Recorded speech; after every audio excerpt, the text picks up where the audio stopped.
హైదరాబాద్ నగరంలోని వివిధ ప్రాంతాల్లో బతుకమ్మ ఉత్సవాలు అంగరంగ వైభవంగా జరుగుతున్నాయి. ఈ నేపథ్యంలో సీఎం రేవంత్ రెడ్డి అంబర్పేటలోని విహెచ్ ప్రాంతంలో బతుకమ్మ కుంట పునరుద్ధరణ కార్యక్రమంలో పాల్గొన్నారు. సీఎం చేతుల మీదుగా బతుకమ్మ కుంటను ఆయన ప్రారంభించారు. బతుకమ్మ వేడుకలను 2500 మందికి పైగా మహిళలతో ఘనంగా నిర్వహించారు. విహెచ్ బతుకమ్మ కుంట కోసం తమ ప్రభుత్వం కృషి చేస్తుందని సీఎం రేవంత్ రెడ్డి అన్నారు. 7.40 కోట్ల రూపాయల వ్యయంతో 5 ఎకరాల్లో ఈ కుంటకు సుందరీకరణ చేపట్టామని తెలిపారు. నేను హైడ్రా ఆలోచన చేసినప్పుడు చాలా మంది చాలా రకాలుగా మాట్లాడారు. కొంతమందికి అర్థం కాలేదు, కొంతమందికి అర్థమయ్యి వాళ్ళ యొక్క కబ్జాలు, వాళ్ళ యొక్క ఆలోచనలు భవిష్యత్తులో సాగవని బురద జల్లే ప్రయత్నం చేసింది. ఎవరెన్ని ప్రయత్నాలు చేసినా మంచి పని చేయాలనుకున్నప్పుడు, ఒక సంకల్పంతో ముందుకు వెళ్ళాలనుకున్నప్పుడు కొన్ని ఒడిదుడుకులు వస్తాయి. ఆ ఒడిదుడుకులను సమయస్ఫూర్తితోనో సమయము సందర్భాన్ని బట్టి వాటిని పరిష్కరించుకుంటూ ముందుకు వెళ్ళాలి. ఈనాడు ఒక నూతన ఏపీ ఉప ముఖ్యమంత్రి జనసేన అధినేత పవన్ కళ్యాణ్ ను ముఖ్యమంత్రి చంద్రబాబు పరామర్శించారు. ఈ సందర్భంగా పవన్ కళ్యాణ్ ఆరోగ్య పరిస్థితిని చంద్రబాబు అడిగి తెలుసుకున్నారు. ప్రస్తుతం జ్వరం తీవ్రత తగ్గిందని, అయితే ఎడతెరిపి లేకుండా వస్తున్న దగ్గు ఇబ్బంది పెడుతుందని పవన్ ముఖ్యమంత్రికి వివరించారు. దీనిపై స్పందించిన ముఖ్యమంత్రి చంద్రబాబు పవన్ త్వరగా సంపూర్ణ ఆరోగ్యంతో కోలుకోవాలని ఆకాంక్షించారు. ఆరోగ్యం పట్ల ప్రత్యేక శ్రద్ధ వహించాలని సూచించారు. ఈ సమావేశంలో కేవలం ఆరోగ్య విషయాలే కాకుండా రాష్ట్ర పరిపాలనకు సంబంధించిన పలు కీలక అంశాలపై ఇరువురు నేతలు చర్చించుకున్నారు. ఇటీవల విజయవంతంగా నిర్వహించిన మెగా డిఎస్పీ ద్వారా ఒకేసారి 15,941 మందికి ఉపాధ్యాయ ఉద్యోగాలు కల్పించడంపై పవన్ కళ్యాణ్ ముఖ్యమంత్రికి కృతజ్ఞతలు తెలిపారు. ఉద్యోగ నియామక పత్రాలు అందించే కార్యక్రమం ద్వారా యువతలో గొప్ప మనోధైర్యాన్ని, స్ఫూర్తిని నింపారని అన్నారు.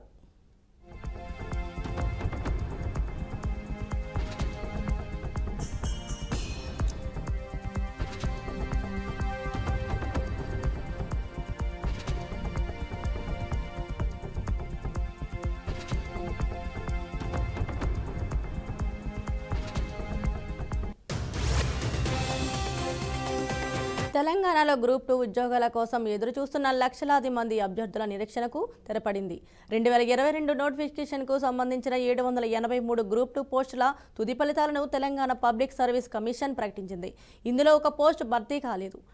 టీజీపీఎస్సీ తాజా ప్రకటనతో ఎంపికైన అభ్యర్థుల కుటుంబాల్లో పండుగ వాతావరణం నెలకొంది. 2024 డిసెంబర్ 15, 16 తేదీల్లో జరిగిన రాత పరీక్షలకు సుమారు 2.5 లక్షల మందికి పైగా హాజరయ్యారు.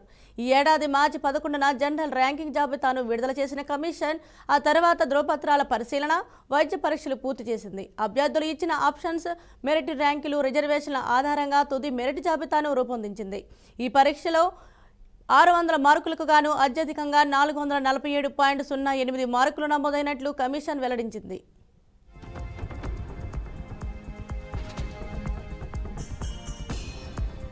భారత్ ఫ్యూచర్ సిటీ నిర్మాణానికి సీఎం రేవంత్ రెడ్డి తొలి పునాది రాయి వేశారు. రంగారెడ్డి జిల్లా మీన్ఖాన్ పేటలో పునాది రాయి వేశారు. అలాగే రావిర్యాల నుంచి అమన్గల్ వరకు నిర్మించనున్న green field radial road number 1 నిర్మాణానికి భూమి పూజ చేశారు. విజయదశమి రాష్ట్ర ప్రజలకు అన్ని విజయాలను చేకూరుస్తుందని అన్నారు. అలాగే చాలా మంది కుతంత్రాలు చేస్తున్నారని, ఫ్యూచర్ సిటీలో తనకు భూములు ఉన్నాయని, నగరం కట్టుకుంటున్నాడని ఆరోపిస్తున్నారని, తనకు ఎటువంటి భూములు ఉన్నా అందరికీ కనిపిస్తాయని, దాచిపెడితే దాగవని అన్నారు. రేవంత్ రెడ్డికి ముందు మంత్రి శ్రీధర్బాబు, డిప్యూటీ సీఎం బట్టి విక్రమార్క మాట్లాడుతూ ఫ్యూచర్ సిటీతో తెలంగాణ భవిష్యత్తు మారిపోతుందని పేర్కొన్నారు. ఈ ఫ్యూచర్ సిటీ అనే పేరుకొక కొత్త ఒరవడితో ప్రపంచవ్యాప్తంగానే సిటీని నిర్మాణం చేయాలని ఒక తలంపుతో ముందుకెళ్తా ఉన్న తరుణంలో ఈరోజు ప్రణాళికబద్ధమైన కార్యక్రమం అంటే ఒక పక్కన ఔటర్ రింగ్ రోడ్ ఉంది, మరి వారి నాయకత్వంలోనే రీజనల్ రింగ్ రోడ్ ఏర్పాటు చేసుకుపోతా ఉన్నాం. మధ్యలో ఉన్న ఈ ప్రాంతం అంతా కూడా అభివృద్ధి చేయాలని ఒక ప్రక్కన మరి రేడియల్ రోడ్ని ఏర్పాటు చేసుకొని రీజనల్ రింగ్ రోడ్డును కూడా కలిపే కార్యక్రమంతో పాటు రేపు ఇక్కడ వాణిజ్యం, వ్యాపారం చేసే వారికి అందరికీ కూడా సౌలభ్యం ఉండే విధంగా మరి పోర్టుకి అనుసంధానం చేసే కార్యక్రమాన్ని వారి ఆలోచన. ఇదొక అద్భుతమైన నగరంగా నిర్మాణం చేయాలని, దీంట్లో చదువుకోవడానికి పాఠశాలలు, కళాశాలలు,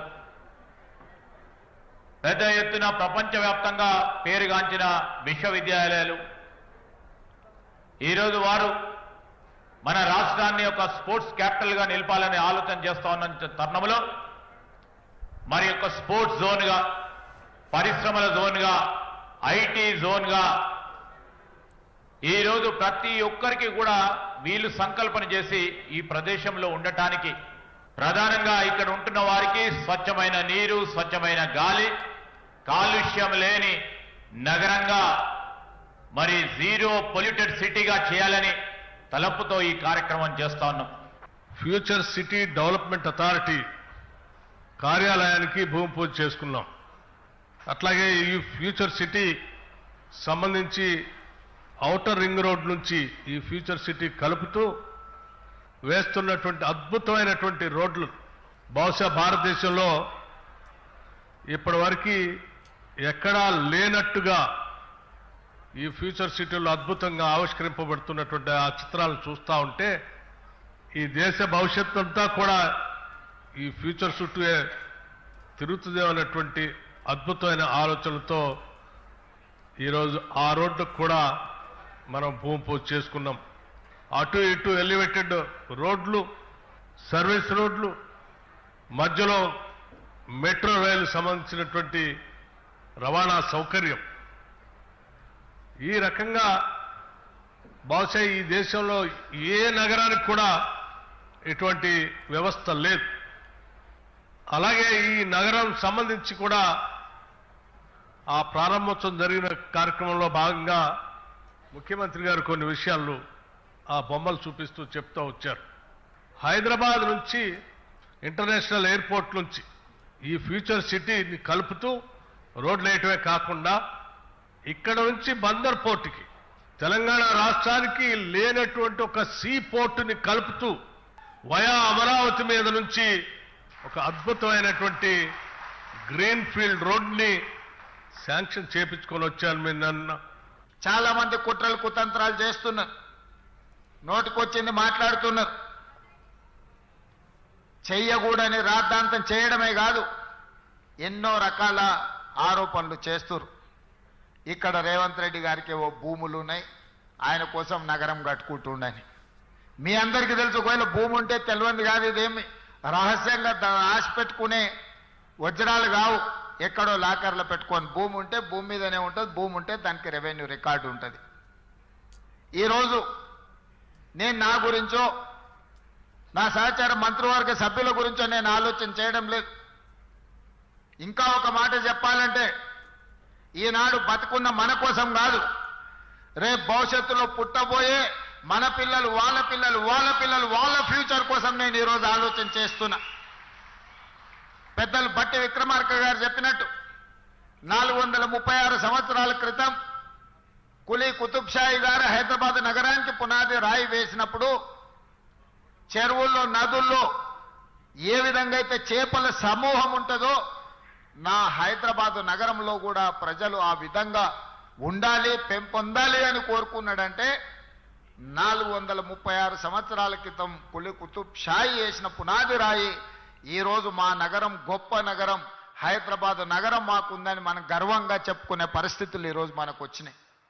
ఆ తర్వాత నిజాం నవాబ్ 220 సంవత్సరాల క్రితం సికింద్రాబాద్ ప్రాంతాన్ని అభివృద్ధి చేస్తే ఈరోజు జంట నగరాలుగా హైదరాబాద్, సికింద్రాబాద్ ఉన్నది అని చెప్పి ఈ దేశం ముందు తలెత్తుకొని నిలబడే ఒక గొప్ప గర్వకారణం ఈరోజు మనకు వచ్చింది. తెలంగాణ ప్రజలకు జ్ఞాపశక్తి తక్కువ, తాము చెప్పిన మాయమాటలను మరిచిపోతారన్న భ్రమల్లో కాంగ్రెస్ నేతలు ఉన్నారని బీఆర్ఎస్ వర్కింగ్ ప్రెసిడెంట్ కేటీఆర్ విమర్శించారు.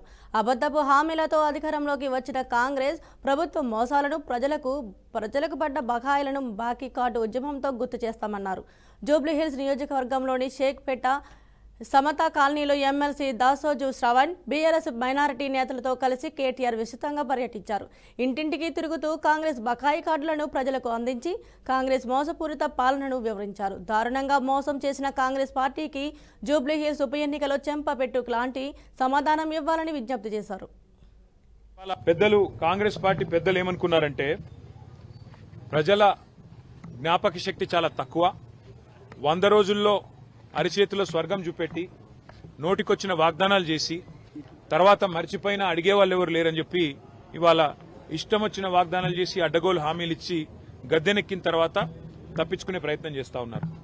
ప్రతి ఆడబిడ్డకి నెలకు 2,500 రూపాయలు ఇస్తామని చెప్పి మాట ఇచ్చి ఇవాళ 100 రోజుల్లోనే దాన్ని అమలు చేస్తామని గ్యారంటీ కార్డులు రాసిచ్చి ఇవాళ ములుగు జిల్లాలో రాష్ట్ర పంచాయతీరాజ్ స్త్రీ శిశు సంక్షేమ శాఖ మంత్రి సీతక్క పర్యటించారు. ములుగు జిల్లా ఫ్రేమ్నగర్ ఘట్టమ్మ వద్ద 24 కోట్లతో సమ్మక్క సారక్క సెంట్రల్ యూనివర్సిటీ ప్రహార్ గోడకు శంకుస్థాపన చేశారు.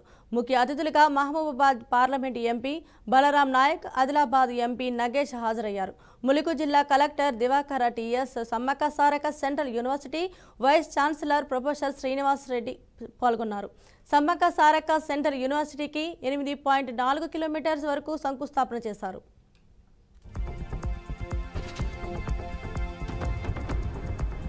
బతుకమ్మ సంబరాల్లో భాగంగా ఎల్బీ స్టేడియంలో బైక్, సైకిల్, స్కేటర్స్ ర్యాలీని జెండా ఊపి మంత్రి జూపల్లి కృష్ణారావు ప్రారంభించారు. సైక్లిస్ట్తో కలిసి ర్యాలీలో మంత్రి పాల్గొన్నారు. ఎల్బీ స్టేడియం నుంచి ఎన్టీఆర్ స్టేడియం వరకు ర్యాలీ జరిగింది. సాంప్రదాయ వస్త్రధారణతో బుల్లెట్ బైక్ నడుపుతూ హైదరాబాద్ విమెన్ బైకర్స్ ర్యాలీలో పాల్గొన్నారు. తెలంగాణలోని పర్యాటక ప్రాంతాలను సందర్శించి టూరిజం ప్రమోషన్లో భాగస్వాములు కావాలని మంత్రి జూపల్లి పిలుపునిచ్చారు. ఆ తర్వాత ఎన్టీఆర్ స్టేడియంలో ర్యాలీలో పాల్గొన్న రైడర్స్కు ప్రశంసా పత్రాలు అందజేశారు.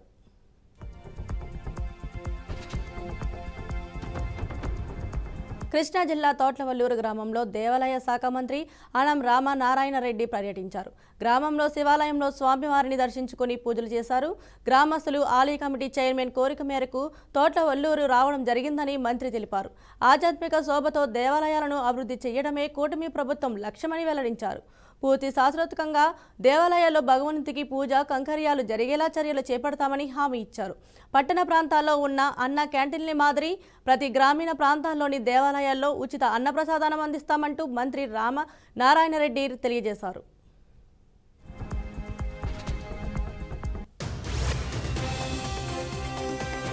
హిందువుల మనోభావాలతో షర్మిల ఆటలాడుకుతుందని బీజేపీ రాష్ట్ర అధికార ప్రతినిధి వల్లూరి జయప్రకాష్ నారాయణ అన్నారు. షర్మిలమ్మ మాట్లాడే మాటలకు అర్థముందా అంటూ నిలదీశారు. దళితవాడల్లో దేవాలయాలు ఎవరు కట్టమన్నారంటూ మాట్లాడడంపై విరుచుకుపడ్డారు. ఇలా హిందువులపై ఇష్టానుసారంగా ప్రవర్తించబట్టే కాంగ్రెస్ పార్టీని ప్రజలు తిరస్కరించారు అన్న సంగతి గుర్తు తెచ్చుకోవాలన్నారు. క్రిస్టియన్ మతం ఆచరించే షర్మిల కూడా హిందూ మతం గురించి మాట్లాడడం దారుణమంటూ జయప్రకాష్ సంచలన వ్యాఖ్యలు చేశారు. షర్మిల గారు మాట్లాడుతూ తిరుమల తిరుపతి దేవస్థానంలో నుంచి ప్రతి దళిత వార్డులోనూ కూడా 5,000 మందిరాలు కడతారు. ఈ టెంపుల్స్ అన్ని కూడా ఎవరు అడిగారు, ఎందుకు కడతన్నారు అని చెప్పి ఆవిడ ప్రశ్నిస్తా ఉన్నారు. అమ్మ షర్మిలమ్మ గారు, మీరు కాంగ్రెస్ పార్టీకి అధ్యక్షురాలుగా ఉన్నప్పుడు ఇంతకంటే మీ నుంచి ఎక్కువ ఆశించేటటువంటి పరిస్థితి కూడా ఏమి లేదు. కాంగ్రెస్ లాగా అపీజ్మెంట్ పాలిటిక్స్ ని ప్రోత్సహించేటటువంటి పరిస్థితి ఎన్డీఏ ప్రభుత్వం కానీ ఎన్డీఏ కూటమి ప్రభుత్వం కానీ ఎక్కడ కూడా చేసేటటువంటి పరిస్థితి లేదు. హిందువులు మనస్ఫూర్తిగా వారి యొక్క ముడుపులు చెల్లించుకుంటూ మొక్కులు చెల్లించుకుంటూ తిరుమల. సీఎం రేవంత్ రెడ్డి అసమర్థత పాలనతో తెలంగాణ బాధపడుతుందని బీఆర్ఎస్ వర్కింగ్ ప్రెసిడెంట్ కేటీఆర్ విమర్శించారు. ఒక వ్యక్తి అసమర్థతతో తెలంగాణ బాధపడుతుందని అన్నారు. వాహ్ రేవంత్ వాహ్ అంటూ మళ్లీ తెలంగాణ అభివృద్ధిని పట్టాలు తప్పేలా చేయడం నీకే సాధ్యమైంది అని, అసమర్థత పాలన, అనవసరమైన అహమే ఇందుకు ప్రధాన కారణమని ఆరోపించారు. గతంలో ఎల్ఎండిటి సిఎఫ్ఓను జైలుకు పంపాలని పోలీసుల్ని కోరినట్లు నేషనల్ టెలివిజన్లో గొప్పలు చెప్పుకున్నామని విమర్శించారు. సొంత రియల్ ఎస్టేట్ అవసరాల కోసం, అసలు ఉనికిలోనే లేని ఫోర్త్ సిటీ కోసం శంషాబాద్ ఎయిర్పోర్ట్లో మెట్రో లైన్ను అకస్మాత్తుగా రద్దు చేశామని కేటీఆర్ మండిపడ్డారు.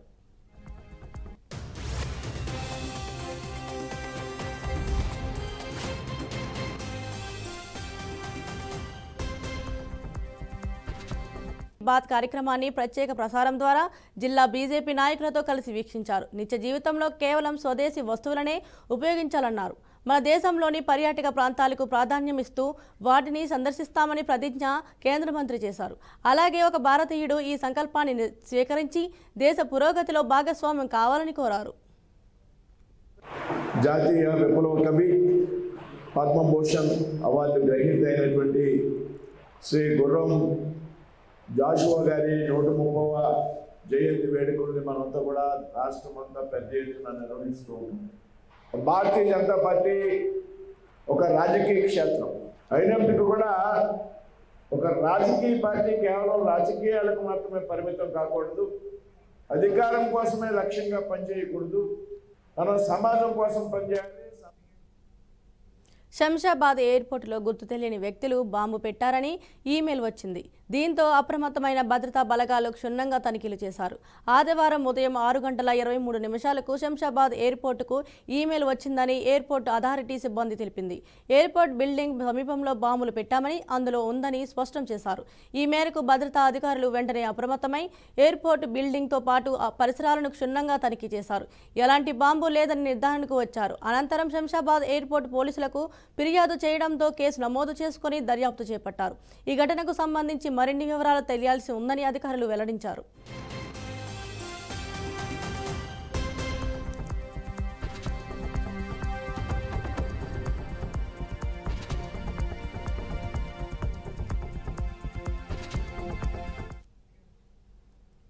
ఛత్తీస్గఢ్ ఒడిశా సరిహద్దులో భారీ ఎన్కౌంటర్ చోటు చేసుకుంది. ఈ ఎన్కౌంటర్లో 3 మావోయిస్టులు మృతి చెందారు. 3 మావోలు కూడా అగ్రనేతలు అనే ప్రచారం జరుగుతోంది. కాంకేర్ జిల్లా దమ్మారి అటవీ ప్రాంతంలో పోలీసులకు మావోయిస్టులకు మధ్య జరిగిన ఎన్కౌంటర్లో ఘటన చోటు చేసుకుంది. ఘటనా స్థలంలో భారీగా ఆయుధాలు స్వాధీనం చేసుకున్నట్లు సమాచారం. ఇంకా భద్రతా బలగాలు కూంబింగ్ కొనసాగుతున్నాయి.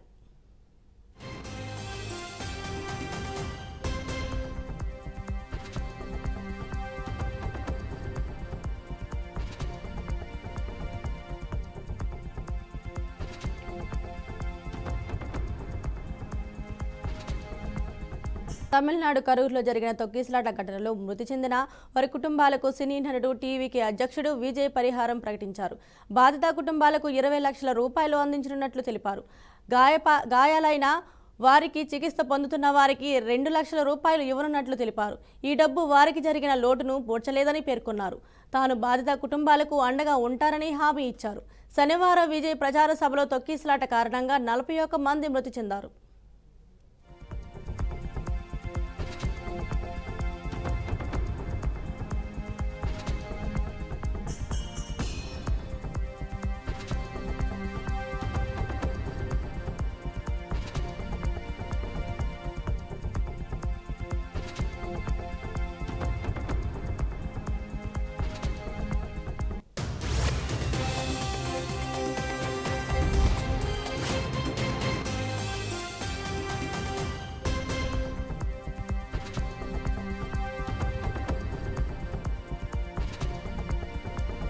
అమెరికాలో మరోసారి కాల్పుల మూత మోగింది. నార్త్ కరోలినాలో ఓ దుండగుడు వినూత్న రీతిలో రెస్టారెంట్పై దాడి చేశాడు. బోటులో వచ్చి జనంపై విచక్షణ రహితంగా కాల్పులు జరపగా 3 అక్కడికక్కడే మృతి చెందారు.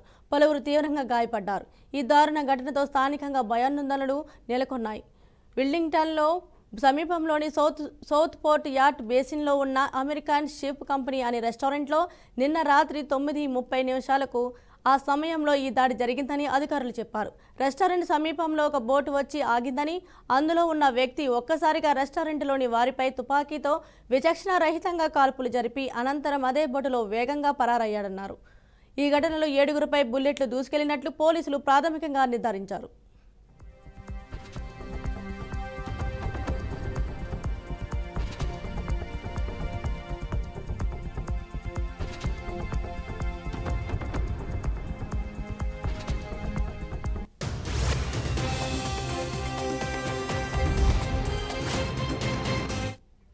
సమాచారం అందుకున్న వెంటనే పోలీసులు సహాయక బృందాలు ఘటనా స్థలానికి చేరుకుని గాయపడిన వారిని సమీపంలోని ఆసుపత్రులకు తరలించారు. ఈ ఘటన నేపథ్యంలో అధికారులు ప్రజలను అప్రమత్తం చేశారు. సౌత్ పోర్ట్ ప్రాంతానికి ఎవరూ వెళ్లవద్దని, ప్రజలు తమ ఇళ్లలోనే సురక్షితంగా ఉండాలని సూచించారు. ఏవైనా అనుమానాస్పద కదలికలు కనిపిస్తే వెంటనే సమాచారం ఇవ్వాలని కోరారు. ప్రస్తుతం south port police department, Brunswick county sheriff కార్యాలయం సంయుక్తంగా నిందితుడి కోసం గాలింపు చర్యలు చేపట్టాయి. పరారీలో ఉన్న నిందితుడిని పట్టుకునేందుకు ముమ్మర ప్రయత్నాలు కొనసాగుతున్నాయని అధికారులు వెల్లడించారు.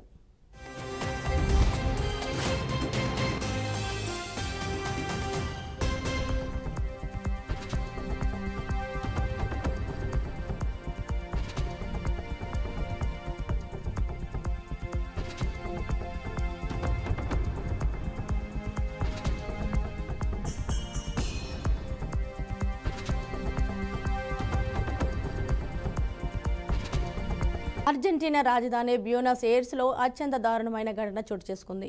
ముగ్గురు యువతులను చిత్రహింసలు పెట్టి హత్య చేయడమే కాకుండా ఈ ఘోర కృత్యాన్ని సోషల్ మీడియాలో ప్రత్యక్ష ప్రసారం చేయడం దేశవ్యాప్తంగా సంచలనం సృష్టిస్తుంది. ఈ పాశవిక చర్యకు వ్యతిరేకంగా శనివారం వేలాది మంది ప్రజలు వీధుల్లోకి వచ్చి నిరసనలు తెలిపారు. బాధిత కుటుంబ సభ్యులతో కలిసి పార్లమెంటు వరకు భారీ ర్యాలీ నిర్వహించి దోషులను కఠినంగా శిక్షించాలని డిమాండ్ చేశారు.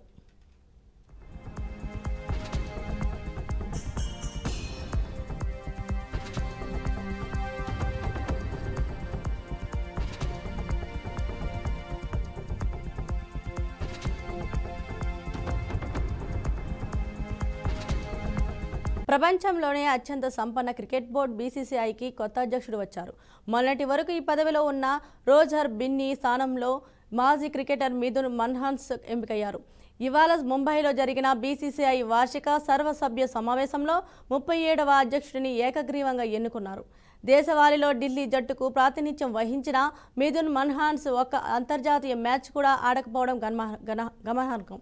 45 ఏళ్ల మన్హాన్స్ ఢిల్లీ తరపున 157 ఫస్ట్ క్లాస్ మ్యాచ్లు, 130 లిస్ట్ ఏ మ్యాచ్లు ఆడాడు. అతడు 55 ఐపీఎల్ మ్యాచ్ల్లో బరిలోకి దిగారు.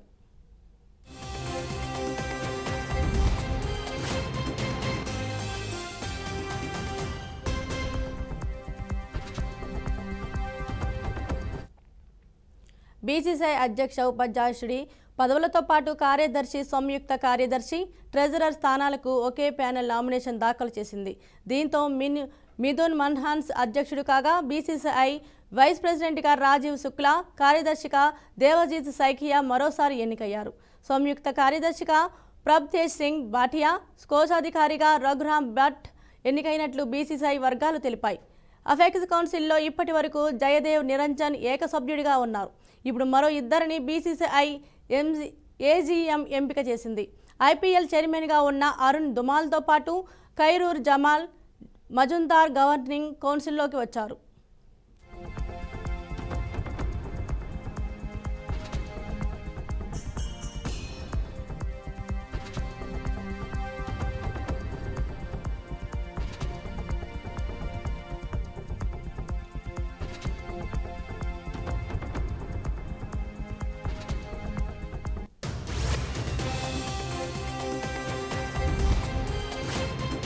బంగాళాఖాతంలో ఏర్పడిన వాయుగుండం ఒడిశాలోని గోపాల్పూర్ వద్ద తీరం దాటిందని వాతావరణ శాఖ అధికారులు తెలిపారు.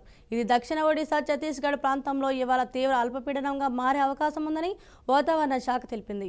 వాయుగుండం కేంద్రం నుంచి తెలంగాణ మీదుగా మహారాష్ట్ర, గోవా వరకు 4.5 కిలోమీటర్ల ఎత్తులు ఏర్పడిన ఉపరితల ద్రోణి ప్రభావంతో ఆది సోమవారాల్లో తెలంగాణలో అక్కడక్కడ భారీ వర్షాలు కురిసే అవకాశం ఉందని స్పష్టం చేసింది. ఉరుములు, మెరుపులతో గంటకు 40 నుంచి 50 కిలోమీటర్ల వేగంతో ఈదురుగాలులు వీస్తాయని, శుక్రవారం ఉదయం 8 గంటల నుంచి శనివారం ఉదయం 8 గంటల వరకు రాష్ట్రంలోని పలు ప్రాంతాల్లో భారీ నుంచి అతి భారీ వర్షాలు కురుస్తాయని వాతావరణ శాఖ తెలిపింది.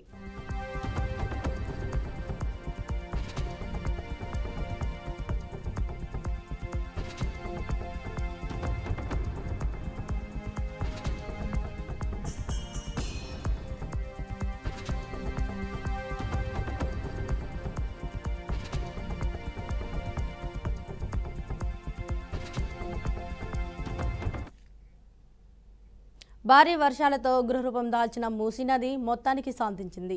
జంట జలాశయాలైన హిమాయత్ నగర్, ఉస్మాన్ సాగర్కు వరద తగ్గింది. దీంతో మూసీలోకి వదిలే నీరు కూడా తగ్గుముఖం పట్టింది. ఈ నేపథ్యంలో మూసీ నదిలో వరద ఉధృతి తగ్గిపోయింది. దీంతో చాదర్గఢ్ లోయర్ బ్రిడ్జి కింద నుంచి వరద వెళ్తున్నది. అయితే వంతెనపై చెత్త, మట్టి చేరడంతో బురదమయమైంది. దీంతో బ్రిడ్జిపై నుంచి వాహనాలు ఇంకా అనుమతించడం లేదు. శుక్రవారం సాయంత్రం లోయర్ బ్రిడ్జి నీట మునిగిన విషయం తెలిసిందే. మూసి ఉద్రిక్తితో బ్రిడ్జిపై 10 అడుగుల ఎత్తు నుంచి వరద ప్రవహించింది. కాగా అప్పర్ బ్రిడ్జి పై నుంచి మాత్రమే వాహనాలను అనుమతిస్తుండటంతో చాదర్గఢ్ పరిసరాల్లో ట్రాఫిక్ భారీగా జామ్ అయింది. కోటి నుంచి చాదర్గఢ్ వరకు వాహనాలు నిలిచిపోయాయి. మరోవైపు ఎంజీబీఎస్ లో పేరుకుపోయిన బురద, చెత్తను క్లీన్ చేస్తున్నారు బల్దియా సిబ్బంది.